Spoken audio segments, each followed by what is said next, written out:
G'day, we're the Traders. I'm Warnie, coach of the War Dogs. This is Calvin. Coach CALVINATor. And we are all set for round 11 because it is happening. A few little fixture changes, venues, but it's all good. We've got our 9 games on our the pre-bye weekend that we've got, so we're going to be all set. But there were a few changes at selection for us, and we saw Adam Trelaw. He's going to miss 6 to 8 weeks, and a few other premiums there that will be concerning. But I think of most concern might be some of these rookies that won't be there. Anthony Scott, Charlie Lazaro, they're not there for me.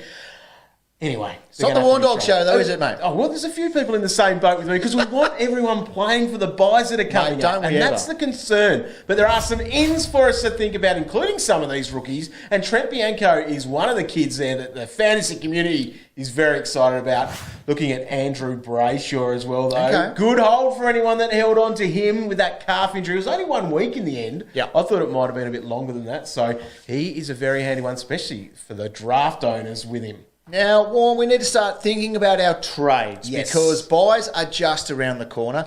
Here are the most popular trades. We are looking at Caleb Poulter, Burns, all these guys that are rocketing up in price over the next couple of weeks, and we'll talk a bit later, but they've got a bit of a juicy buy as well. Well, that's it. They've got the round 14 buy. I know. That's why we're liking these guys. So they're coming off hundreds, so they're going to go up a lot in the next couple of weeks. But the thing is here, we've got a guy like Trent Bianco. You've already talked about him.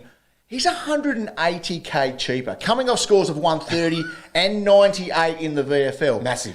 That's a lot of money to save. A lot of money to save. Now, and that's what we want to try to do. This round 14 buy is big, that you've got these guys that have got that buy. They can play through the next 3 weeks for your team. Fingers crossed. That's what you want them to be able to do. Buy structure. We need to have a look at this because you want an even spread of players playing across your buys. So the rules best 18. It is. Preferably with a lot of players playing at the end, because you can trade then and move them on. Now, I don't know about you, Dog. I've got a lot of players not playing next week in round 12. Yes. So I don't want to bring too many of these guys in.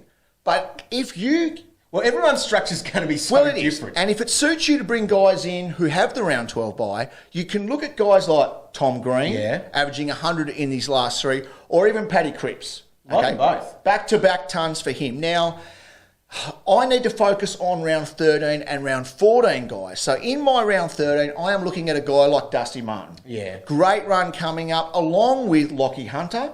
No Trelaw. Surely he gets pushed up and a little bit more time on the ball. I'm in for that. In round 14, it's all about getting your primos. There's not a lot of bargains there to get, but there are a lot of primos you can jump on, and that's by moving guys like Poulter, Burns, and Bianco. So that week you want to bring move them those out. 100%. And even Warner and Jordan have that buy. So you could hold them now and keep them until then. That's the plan, Dog. That's exactly the plan. Well, Calvin, my plan of my trades, here they are. Right. I'm getting rid of Lazaro and Scott, who aren't playing because I'm worried that they may not play in the buys. And I'm getting Burns and Bianco. Gets me 100k in the bank.